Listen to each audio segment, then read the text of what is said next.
हरिद्वार के बहादुराबाद में आज किसानों द्वारा टोल प्लाजा पर घेराव किया गया।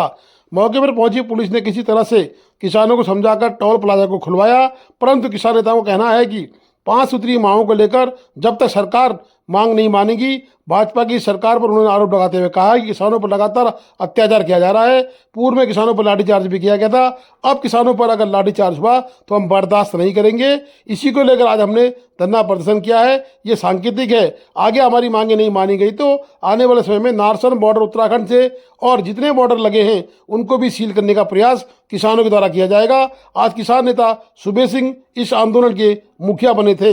हरिद्वार के लगातार किसान नेताओं का टोल प्लाजा पर प्रदर्शन जारी था। टोल पे धरना प्रदर्शन किया जा रहा है, ये संयुक्त किसान मोर्चे के आह्वान पे किया जा रहा है, क्योंकि जो सरकार ने वादा किया था, जो पिछले 13 महीने दिल्ली के बॉर्डर पे आंदोलन चला था, उसमें किसानों के साथ सरकार ने वादा किया था, वो वादे पूरे नहीं किए। तो उसको लेकर पंजाब की कुछ जथेबंदियां दिल्ली कूच कर रही थी। हरियाणा के बॉर्डर पे उन्हें रोका गया और वहाँ पे वो पीसफुली बैठे हुए थे। हरियाणा की सरकार ने उनके ऊपर आंसू गैस के गोले पंजाब की हद में जाकर दागे, लाठीचार्ज किया, गाड़ियां ट्रैक्टर तोड़े और सरकार ने लागू जो भी वार्ता हुई सरकार से, जिसमें वहाँ 5 फसलों पे MSP दे रहे थे, उसमें टर्म्स एंड कंडीशन थी। उसमें MSP उन लोगों को मिलेगी जो गेहूं की खेती छोड़कर दाल बोएगा, उसको मिलेगी, लेकिन जो पहले से दाल बो रहा है उसको क्या होगा, उसको नहीं मिलेगी। तो ये जो कंडीशन लगा के आप दे रहे हो, ये स्वीकार नहीं है किसान को। किसान को MSP सारी फसलों पे चाहिए और सभी किसानों के लिए चाहिए। जो पहले से वो फसलें बो रहा है उनको आप MSP देना नहीं चाह रहे। जो नया किसान गेहूं और ये धान की फसल छोड़कर दाल बोएगा, उसको आप कह रहे हैं MSP देंगे। तो ये तो आपने किसानों में दो फाड़ करने वाली बात कर दी है। प्रपोजल सरकार का आया था, लेकिन किसानों ने इसे ठुकरा दिया है, ये मंजूर नहीं है। जो वायरल हो रही है, मैं बता देता हूँ कि ये जो बीजेपी का IT सेल है, ये 2-2 ढाई रुपए कमेंट पे पलने वाले लोग हैं, जो वीडियो वायरल कर रहे हैं, जो पोस्ट डाल रहे हैं। अगर वो पोस्ट नहीं डालेंगे भाई साहब, उनका तो घर नहीं चलेगा। उनको तो काम ही ये है कि सरकार ने उन्हें सिर्फ तनख्वाह ही इस चीज की देनी है। अगर आपने कितनी पोस्ट डाली।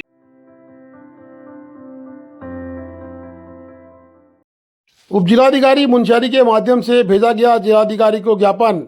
जिलाध्यक्ष मनोहर टोलिया के द्वारा मुंशियारी में आज एक ज्ञापन उप जिलाधिकारी के माध्यम से जिलाधिकारी के नाम में भेजा गया है। उक्त ज्ञापन में लिखा गया है कि मुंशियारी में सुलभ शौचालय की तत्काल सुव्यवस्थित व्यवस्था की जाए, यानी कि सुलभ शौचालय में जो गंदगी व्याप्त है उसकी साफ सफाई की जाए व पानी की व्यवस्था कर सुलभ शौचालय को चमका जाए। क्योंकि पर्यटन नगरी मुंशियारी में बाहर से आने वाले लोगों को केवल एकमात्र यही सुलभ शौचालय की उपयोग करना पड़ता है, जिससे कि स्थानीय लोगों के साथ साथ बाहर के लोगों में भी कहीं न कहीं गंदगी का ढेर देखकर निराशा लगती है।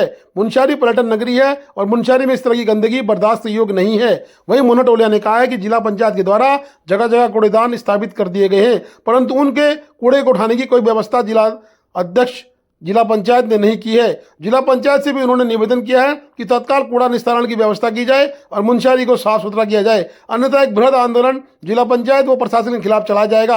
अगर यथा समय में प्रशासन सुलभ शौचालय व जिला पंचायत कूड़ेदानों की व्यवस्था नहीं करता है तो मुंशियारी जनता को सड़कों में उतरना पड़ेगा। पर्यटन नगरी मुंशियारी में कहीं न कहीं ये व्यवस्थाएं दागदार बन रही हैं और मुंशियारी की छवि को खराब कर रही हैं। इस तरह की छवि खराब करने वालों को बर्दाश्त नहीं किया जाएगा। देखिए, आज हम लोग यहाँ पर जो मुंशियारी क्षेत्रवासी और मुंशियारी के जो व्यापारी लोग हैं, जहाँ पर सुलभ शौचालय सरकार के द्वारा बनाया गया है, वह सुलभ शौचालय मात्र दिखावा है और इसमें कई बार जो है योजना, इसमें धन जो है लगाए गए इसको ठीक करने के लिए, लेकिन जिला पर्यटन अधिकारी को और जिलाधिकारी को हमने ज्ञापन दिया है और हम चाहते हैं कि जो यहाँ पर इतने बार इसमें पैसे लगाए जाते हैं सुलभ शौचालय के नाम से, एक सुलभ शौचालय बंद पड़ा है, चाबी लगाया गया है, दूसरा सुलभ शौचालय जो है स्टेशन में, बस स्टेशन में है, उसमें जो है इतना गंदगी है कि कोई टूरिस्ट पर्यटक यदि बाहर से आता है या स्थानीय लोग उसको यूज़ नहीं कर पाते हैं।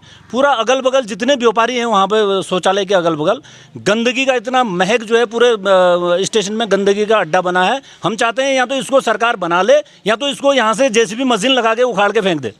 और दूसरा मुद्दा है, हम चाहते हैं कि मुंशियारी में जो स्वच्छता अभियान के तहत जो जिला पंचायत के द्वारा पूरा साफ सफाई का जिम्मा लिया गया था हाई कोर्ट के निर्देशानुसार। जो जिला पंचायत ने जिम्मा लिया गया था, 1 महीने से पूरे यहाँ पर कूड़े का डंप लगा, जगह जगह कूड़े का डंप है और पूरे बाजार में गंदगी का अड्डा बना है। हम चाहते हैं जिला अधिकारी महोदय से कि शीघ्र इस पर संज्ञान लिया जाए और इस पर कार्रवाई किया जाए, अन्यथा जो है क्षेत्र के लोग और व्यापारी जो है आंदोलन के लिए बाध्य होंगे।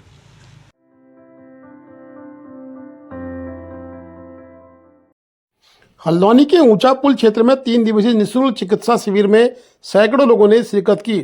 जिला आयुर्वेदिक यूनानी विभाग द्वारा लगाई गई इस निःशुल्क चिकित्सा शिविर में नेचुरोथेरेपी, न्यूरोथेरेपी, पंचकर्म, आयुर्वेदिक एवं यूनानी के चिकित्सकों द्वारा निःशुल्क लोगों का इलाज कराया जा रहा है। शिविर के दूसरे दिन भी सैकड़ों लोगों ने निःशुल्क उपचार करा। जिला आयुर्वेदिक एवं यूनानी अधिकारी महेंद्र सिंह मुंजाल धारचूला निवासी ने बताया कि शासन के निर्देश पर 13 जिलों में निःशुल्क स्वास्थ्य शिविर लगाए गए हैं, जिसमें सैकड़ों लोगों ने शिरकत की है। वहीं निःशुल्क चिकित्सा शिविर में नोडल अधिकारी प्रदीप सिंह मेहरा ने बताया कि 3 दिन तक चलने वाले विश्व में आयुर्वेदिक व यूनानी सहित पंचकर्म व अन्य चिकित्सा पद्धति के 1 दर्जन से अधिक डॉक्टर व फार्मासिस्ट मौके पर ही निःशुल्क उपचार कर दवाइयां वितरित कर रहे हैं।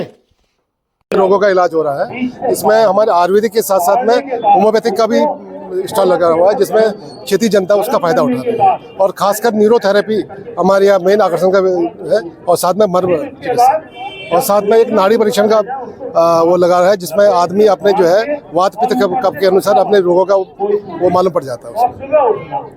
कब तक चलेगा? कब? ये 3 दिन का है, आज सेकेंड डे है, कल लास्ट है। और लगभग 13 जनपदों में ये इसका आयोजन किया गया है शासन विभाग के द्वारा।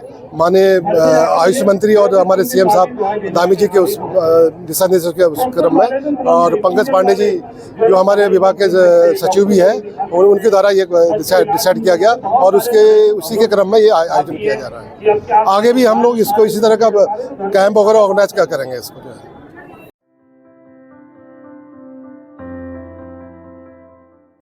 इनर लाइन की मांग को लेकर 4 मार्च से चरणबद्ध आंदोलन। देहरादून से दिल्ली तक लगाएंगे गुहार। जौलजीबी में आयोजित महापंचायत का हुआ फैसला।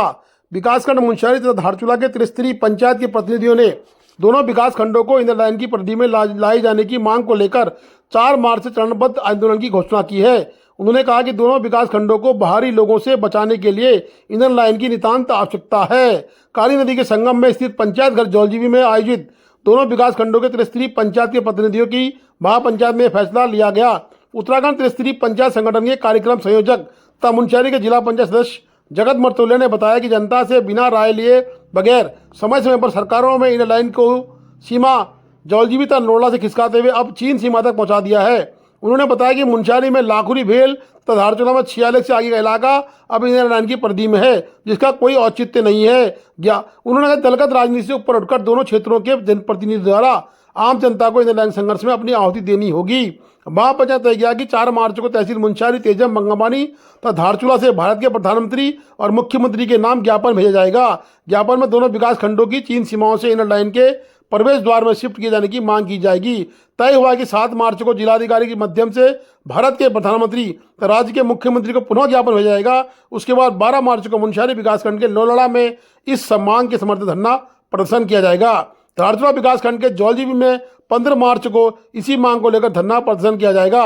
महापंचायत तय किया कि इस बीच प्रदेश के मुख्यमंत्री, भारत के राष्ट्रपति, प्रधानमंत्री, गृह मंत्री, रक्षा मंत्री से मुलाकात किया जाने के लिए भी प्रतिवेदन भेजा जाएगा। महापंचायत में मुंशियारी की क्षेत्र प्रमुख भावना देवी, ग्राम प्रधान संगठन धारचूला के अध्यक्ष गोपाल सिंह मेहता, ग्राम प्रधान संगठन मुंशियारी के अध्यक्ष धर्मेंद्र कुमैया, जिला पंचायत सदस्य गंगूदी दताल, क्षेत्र पंचायत सदस्य रेखा देवी, मनोज कुमार, ग्राम प्रधान सरस्वती देवी, गीता परियार, जमन सिंह दताल, पुष्पा धर्मसत्तू, संजीव सिंह, मुंशियारी के क्षेत्र प्रमुख प्रतिनिधि देवराम, जौलजीबी के प्रधान प्रतिनिधि धीरेन्द्र सिंह धर्मसत्तू आदि ने विचार व्यक्त किए।